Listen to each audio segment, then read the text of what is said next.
நிறைய பேர் இப்போ ட்ரேட்மார்க் பண்ணுறாங்க. ஆனால் அன்ஃபார்ச்சுனேட்லி ஆஸ் ஆண்டர்பிரினரா ஒரு ட்ரேட்மார்க் ஸ்டேஜஸ் தெரியாதது ரொம்ப தப்பு. அப்படி நீங்கள் தெரியாமல் பண்ணீங்கன்னா நிறைய ப்ரொஃபஷனல்ஸ் கிட்ட உங்களுடைய ட்ரேட்மார்க் ப்ரொடெக்ஷனை நீங்கள் லூஸ் பண்ண வேண்டியது இருக்கும். ஸோ அதனால நான் குயிக்காக ப்ராசஸ் மட்டும் சொல்கிறேன். ஃபர்ஸ்ட் அப்ளிகேஷன்றது தான் முதல் ஏரியா. ஸோ அப்ளிகேஷன் போட்ட உடனே அது ஃபார்மாலிட்டி செக் போகும். ஃபார்மாலிட்டி செக்லேருந்து வியன்னா கோட் கன்வென்ஷன் செக் போகும். அங்கேருந்து கிளியரன்ஸ் ஆனோடே தான் எக்ஸாமினேஷன் ரிப்போர்ட்டை பார்ப்பாரு.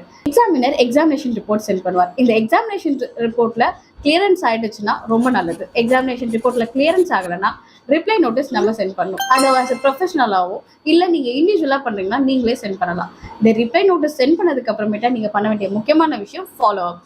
சம்டைம்ஸ் அந்த ரிப்ளை நோட்டீஸ்லையுமே அவங்க வந்து ஹாப்பியாக இல்லைன்னா கண்டிப்பாக ஹியரிங் போடுவாங்க. ஸோ ஹியரிங்ஸ் வந்து 1 இருக்கலாம் 2 இருக்கலாம், இட் கோஸ் ஆன்.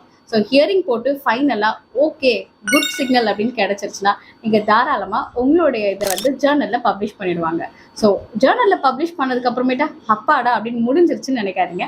அப்போ தான் இன்னொரு பிரச்சனை இருக்குது. So there is a lot of opportunity opposition வர்றதுக்கும் வாய்ப்பு இருக்குது. ஸோ அப்போசிஷன் வராமல் இருக்கணும்னா மோஸ்ட்லி நீங்கள் செக் பண்ணிவிட்டு நீங்கள் போட்டிங்கனாலுமே உங்களுக்கு அப்போசிஷன் வராது. ஆனால் அதையும் மீறி அப்போசிஷன் வந்துச்சுன்னா அதுக்கப்புறமேட்டா கவுண்டர் ஸ்டேட்மெண்ட் அப்படி இப்படின்ட்டு நிறைய ஸ்டேஜஸ் இருக்குது. பட் ஆனால் அப்போசிஷன் வரைக்கும் உங்களுக்கு நான் சொல்லிட்டேன். அப்போசிஷன் வந்ததுக்கு அப்புறமேட்டா நீங்கள் என்கிட்ட தாராளமாக கேட்கலாம். For more information video watch our YouTube channel.